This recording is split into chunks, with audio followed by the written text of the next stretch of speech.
at each other anymore. Another question from a listener for our candidates, Jeff Johnson and Tim Pawlenty, who are competing for the Republican nomination in the primary. It's conceivable that the U.S. Supreme Court in the next few years will give states more power to regulate abortion. What would you do as governor to change state law on abortion? And Tim Pawlenty, start with you again. Sure. Well, first of all, I'm pro-life, and I have taken steps as a public servant and leader in the state of Minnesota to advance and actually accomplish things that wisely and legally and safely reduce the number of abortions in our state. So that would include something called the Women's Right to Know, which was sort of a disclosure requirement. There's also something called the Positive Alternatives to Abortion that we put through, which tried to give people more information about the possibility of adoptions if they would prefer to do that. And so those were legal, reasonable, and while they were, somewhat controversial, they weren't particularly controversial. So we want to work together to try to reduce the number of abortions in our state so that we can do it in a safe, wise, and legal manner. I think the Supreme Court speculation, the idea that this one change in justice is going to change abortion law anytime soon in our country is quite speculative. In fact, most legal experts would say it's not going to change the court balance. But even if it did now or in the future, you have to keep in mind that Minnesota has its own Supreme Court decision on the books called Doe versus Gomez, which has recognized a fundamental right to abortion in Minnesota.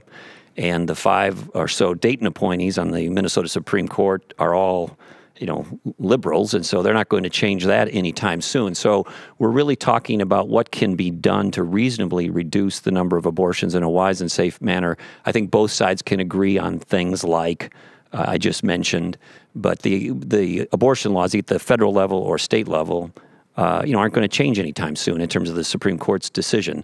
That may change over time at the Supreme Court level in the U.S., but again, in Minnesota, the court's already locked in Minnesota's view on that, and unless you get a majority on the Minnesota Supreme Court, which again is 5 of 7 Dayton appointees, and that is not likely to happen. Jeff Johnson.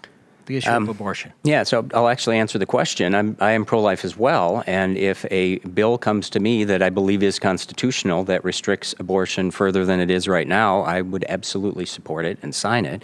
There are things short of Roe v. Wade being overturned that we possibly could do in the state of Minnesota, having to do with taxpayer-funded abortions, which I think is actually a bipartisan issue if you talk to people around the state.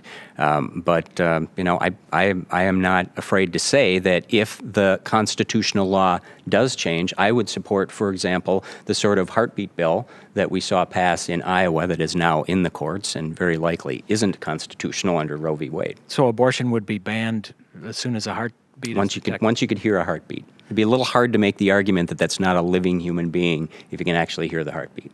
Doesn't that Minnesota court decision require that taxpayer money be spent on abortions? Doe versus Gomez does broadly, but I think that there are probably things you could do to address that legislatively. Tim Pawlenty, any response? I said my response earlier, and I think Jeff and I are both pro-life, but you got to operate within the law and do it in a way that's wise and legal. And so, again, the things that I mentioned earlier, I think were helpful in reducing the number of abortions in our state. But the idea that somehow this issue is going to be fundamentally changed in the next, 5 to 7 years, I think is